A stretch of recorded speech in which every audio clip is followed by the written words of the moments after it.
क'क्राझार जिल्लानि सिङाव थानाय गसाइगाव महकुमानि आसाम बेंगल सिमानि सेर श्रीरामपुरनि 3-11 नं राजा लामायाव फुंनि 4 रिंगासोआव सेमालटापु पुलिसा सिग्रोमनानै गान्जाजों लोगोसे गंसे ट्राक PB08DS 6178 कन्टेनार हमो आरो सानै दायनिगिरिखौबो खानाय जायो।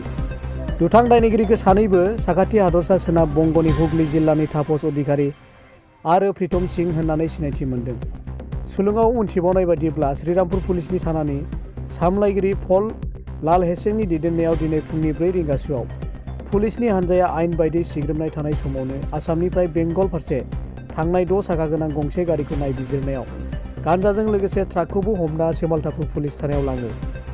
गासै 61 पेकेट गान्जा लिरथाय 622 केजि बेसेन 50 लाख रांनिबो बांसिन जागोन होननानै अनुमान खालामनानै सुलुङाव मोनथिहोदों श्रीरामपुर पुलिसा।